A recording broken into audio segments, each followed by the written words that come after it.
So right, first up, unsustainable population growth. Now this is an issue that is being experienced more and more, especially in the developing countries. In developing countries, owing to this unsustainable population growth, we're experiencing food shortages.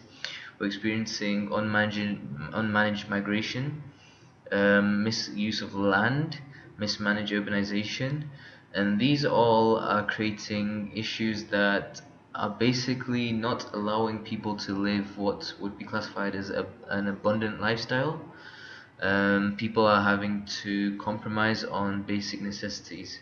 But let's see where and how and why we've got to where we are with this area.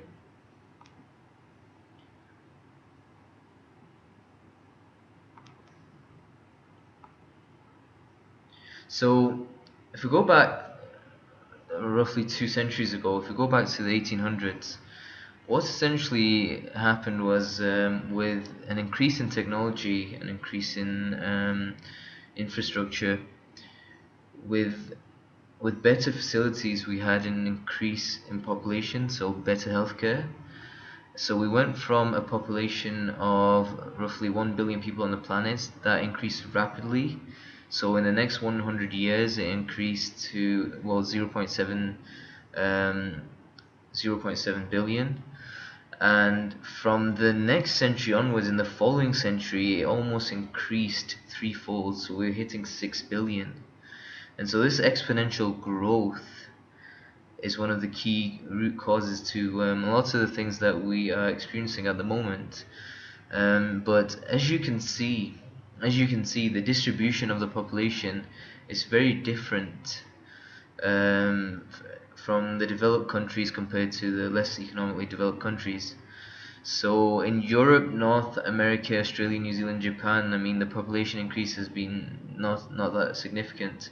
Whilst when you look at Africa, Asia, Latin America, Caribbean, the Pacific region, you see that there's been a huge boom in population. In particular, after the World War, after the Second World War.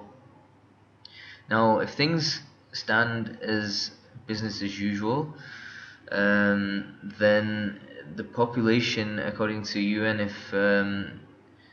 if we carry on as if we go for the high figure, then we could be hitting, just by 2020, we could be hitting roughly 8 million.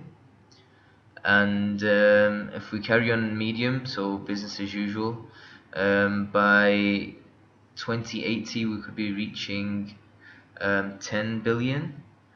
And if we manage to curve the trend, then population is expected to decline once again, reaching roughly 8 billion in 2060. But the point is this, the point is that when it comes to the population distribution, we have China, which has the highest population at the moment, followed by India, followed by the United States, followed by Indonesia, Brazil, then Pakistan, Nigeria, Bangladesh, Russia, and Japan. Now, the more people we have on the planet, logically, rationally, we need more water. We need more water, we need more food.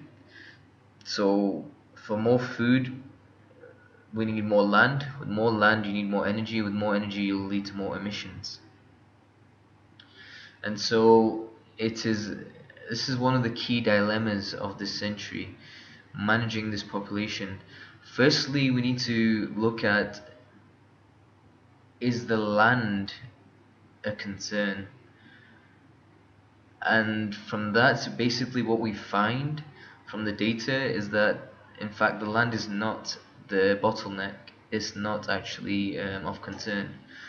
There is enough land to even expand the population further. What seems to be the concern rather is the population density, acknowledging the fact that yes, not all the land may be inhabitable, so you may not be able to create a habitat on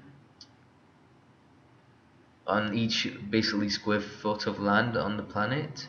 That granted, there is enough land out there that can be used, But the key issue seems to be, even according to what I studied as an undergraduate student, is that the movement for urbanization seems to be one of the key issues. The movement of creating these macro cities, these mega cities, rather than looking to decentralize and move into the countryside and try to slow down things, this thing about making mega structures and mega things seems to be one of the key issues when we bring in a bit more philosophy into it. But sticking to logic, the population density, the key population density and the growth seems to have been in the Africana region. So in Africa, that's where the highest population density is. And so if you're going to look to solve the problem, then we must focus on Africa first and foremost, because if by saying we need to reduce the global population and then we start reducing global population of Europe, which are already very low on numbers anyway, it is rather counterproductive. So rather than reducing populations of the US and Canada and parts of Latin America and Europe, it might mean having to control or potentially redistribute the populations, so that we have much more of a level playing field. So that is one thing that needs to be considered when looking into this matter. The other thing is, when we look at it from a macro perspective, which is always good to do, which is something I often recommend, look at the bigger picture. What you find is that this last day and age, last century or so, has been very unique. I mean, if you look at it historically from 10,000 BC till today, I mean, if you see the spike in population, it's been something that's unprecedented throughout history. It's been unprecedented. So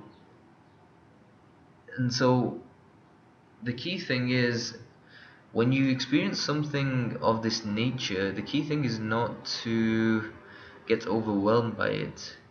The key thing is rather to take a step back and reflect and come up with solutions that are rational in nature, but also try to understand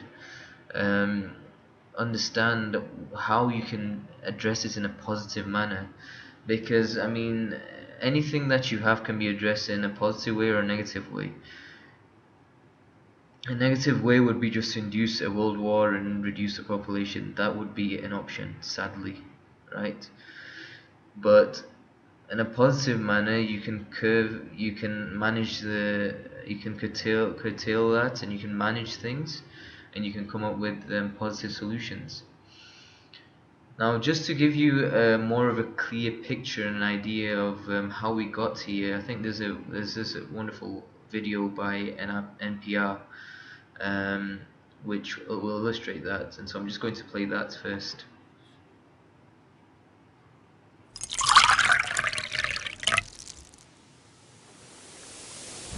1,000 years ago, there were only 1/3 of a billion people, but we were multiplying. Now there's 7 billion of us.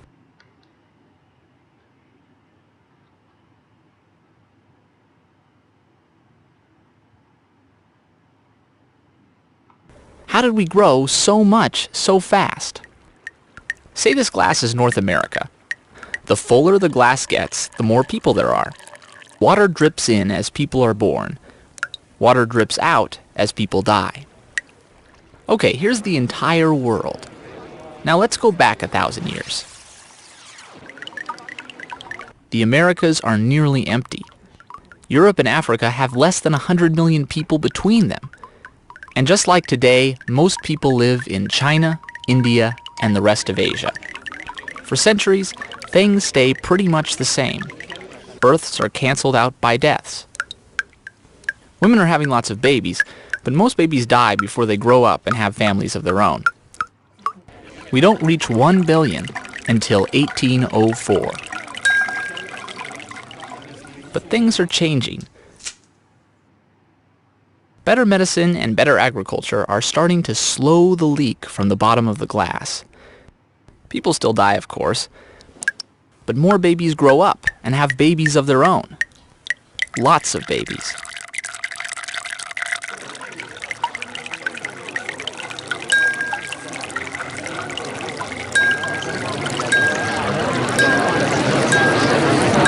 We've grown from 1 billion to 7 billion, and it only took 200 years. Will we keep going like this? Probably not. The UN says we'll level out at 10 billion by the end of the century. So as we continue to grow from 7 billion, the question is, can the world hold that many people? Experts can't agree. It all depends on how well we manage our food, water, and energy.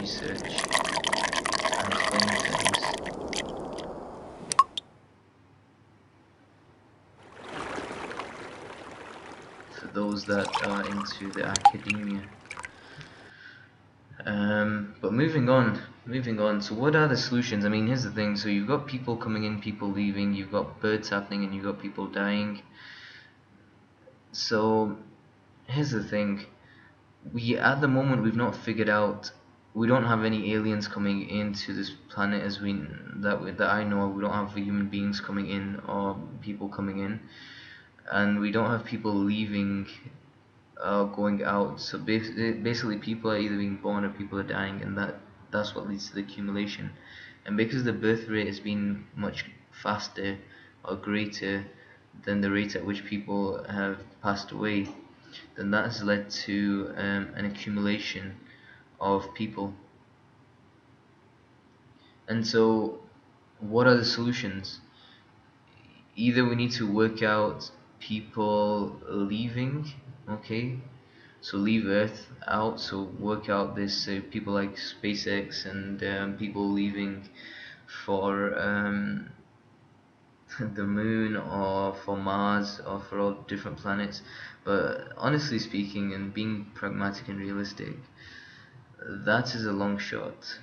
That is a long shot. Anytime, not in any time soon anyway. I mean, as much as they're pushing things, I don't see that happening very soon, especially to get mass populations to move to Malaysia.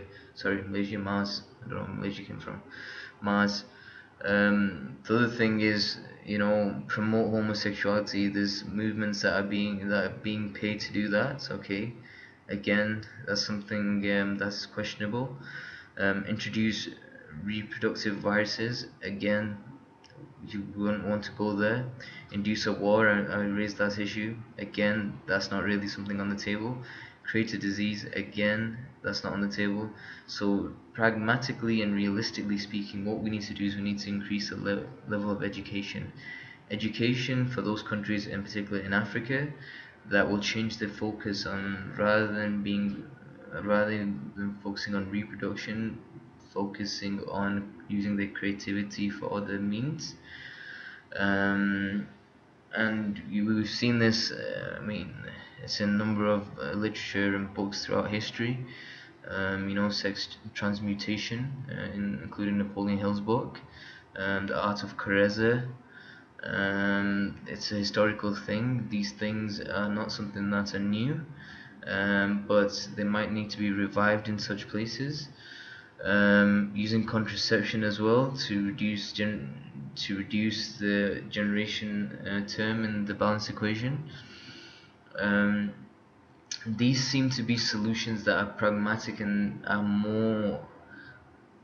more sustainable in nature. And so these are solutions that I will leave you with, and this will end the first session.